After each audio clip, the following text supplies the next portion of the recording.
Alibaba ডাকাতদের গুহা থেকে তাদের ধনসম্পদ নিয়ে আসার পর ডাকাত সর্দার বুঝতে পারল যে কেউ না কেউ তাদের গুহার সন্ধান পেয়ে গিয়েছে। সে সিদ্ধান্ত নিল তাকে হত্যা করবে। সে একজন গুপ্তচর পাঠালো তার সন্ধান করার জন্য। গুপ্তচর খুঁজতে খুঁজতে এক বৃদ্ধের সন্ধান পেল। বৃদ্ধটিকে আলীবাবার আশ্রিতা মর্জিনা চোখ বেঁধে তাদের বাসায় একটি কাজ করার জন্য নিয়ে গিয়েছিল। কিন্তু বৃদ্ধ তখন চালাকি করে পা গুনে গুনে তার বাসায় গিয়েছিল। বৃদ্ধ গুপ্তচরকে বলল, আমি তোমাকে সে বাসায় নিয়ে যেতে পারবো, কিন্তু এর জন্য মেয়েটি আমাকে যে টাকা দিয়েছে তোমাকে তার থেকে বেশি টাকা দিতে হবে। গুপ্তচর বলল, ঠিক আছে। এরপর সে বৃদ্ধের চোখ বেঁধে দিল। বৃদ্ধ গুপ্তচরকে নিয়ে পা গুনে গুনে আলীবাবার বাড়ির সামনে চলে গেল। এরপর গুপ্তচর আলীবাবার দরজায় ক্রস চিহ্ন দিয়ে দিল। পরের দিন শহরে গুজব রটে গেল যে ডাকাত দল সে রাতে শহরে আক্রমণ করবে।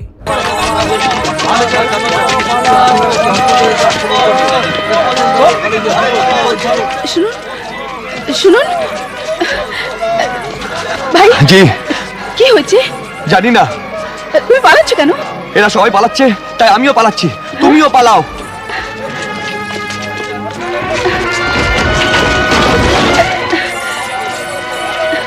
শুনুন, আরে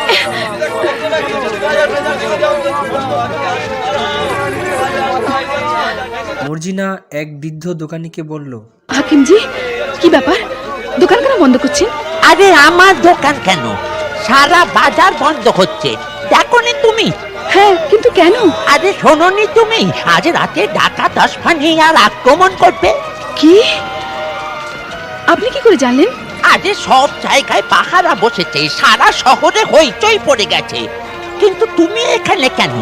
ভাবিজানের বুক ধড়ফড় করছে, তার জন্য ওষুধ চাই। দাও, ওষুধ দিচ্ছি, কিন্তু তুমি আর রাস্তায় দাঁড়িও না বাপু। এই নাও, আর তাড়াতাড়ি যাও, কে জানে কখন ওরা এসে পড়ে।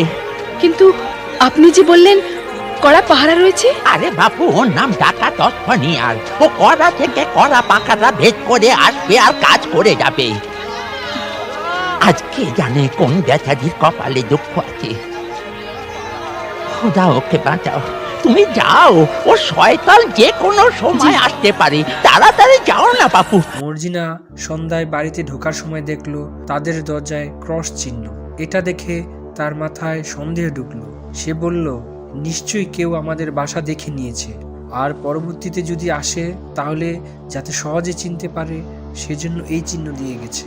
সে আলীবাবা ও তার ভাতিজা হাসিমকে চিহ্নটা দেখালো। আলীবাবা বলে, হয়তো কোনো বাচ্চা খেলতে খেলতে দাগ দিয়েছে। মর্জিনা বলল, কিন্তু প্রশ্নটা হলো যে এইরকম বিশেষ চিহ্ন শুধু আমাদের দরজার উপরে কেন, অন্য কারো দরজার উপর কেন নেই? আমার মনে হয় যে ডাকাতরা কোনোভাবে আমাদের বাড়ি নিশ্চয়ই চিনে ফেলেছে। আমার মনে হয় যে প্রথমে কোনো এক ডাকাত এসে আমাদের বাড়ি দেখে নিয়েছে আর চিহ্ন লাগিয়েছে, যাতে সে দ্বিতীয়বার যখন আসবে তখন সোজা আমাদের বাড়ি পৌঁছে যাবে। আলীবাবা বলে, আমাদের দরজা তো কেউ চিনে না, তুমি তো সেই দর্জিকে চোখ বেঁধে নিয়ে আসছিলে। মর্জিনা বলে, ওই দর্জি অত্যন্ত চালাক আর লোভী প্রকৃতির। হ্যাঁ, এবার আমি বুঝতে পারছি যে কেন ওই দর্জি তার মনে মনে পা গুনে চলছিল। আলীবাবা বলে, হয়তো হতেও পারে। মর্জিনা বলে, তাহলে সবার আগে আমাদের মুস্তাফা দর্জি ব্যবস্থা করতে হবে, ঠিক না? কাশিম বলল, ঠিক আছে, চলো। এরপর তারা ওই বৃদ্ধের বাসায় যায়। গিয়ে জিজ্ঞেস করে সে তাদের বাসা সম্পর্কে কাউকে কিছু বলেছে কিনা। বৃদ্ধ বলে, সত্যি বলছে, আমি কাউকে কিছু বলিনি। এরপর আলীবাবা ও হাসিম তাকে মারধর করে এবং আরো মারার হুমকি দেয়। এরপর বৃদ্ধ শিকার যায় আর বলে, হ্যাঁ, আমি একটি লোককে আপনাদের বাসার ঠিকানা বলেছি। এরপর মর্জিনা বলে, একে এখানে ছেড়ে গেলে বিপদ আরো বেড়ে যাবে, একে সঙ্গে নিয়ে চলো। তারা বৃদ্ধকে অচেতন করে তাদের সাথে নিয়ে যায়। ঘরে ঢোকার সময় মর্জিনা তাদের পাড়ার প্রতিটি দরজায় একই ক্রস চিহ্ন দিয়ে দিল। এরপর গভীর রাতে তাদের পাড়ায় ডাকাত আসলো এবং তারা আলীবাবার বাসার সামনে এসে দাঁড়ালো। একজন ডাকাত বলল, সর্দার, ওই যে ওই দরজায় ক্রস চিহ্ন।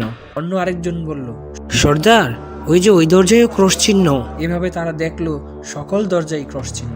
তখন সর্দার গুপ্তচর ডাকাতকে বলল, তুই যে দরজায় ক্রস চিহ্ন দিয়েছিস সেটা কোন দরজা? গুপ্তচর বলল, সর্দার, এখানে তো সব বাড়ির দরজা দেখতে একই রকম, তাই আমি কোন বাড়ির দরজায় দাগ দিয়েছি সেটা চিনতে পারছি না। সর্দার বলল।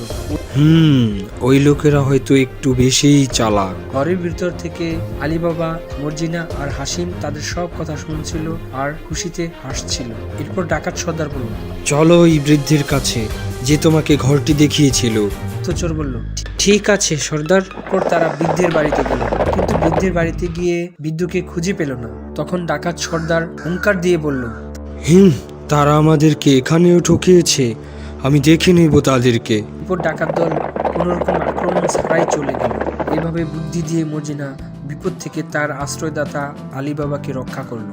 আমাদেরও উচিত বড় কোনো বিপদে ধৈর্য ধারণ করা এবং নিজেদের বুদ্ধি খাটিয়ে কাজ করা।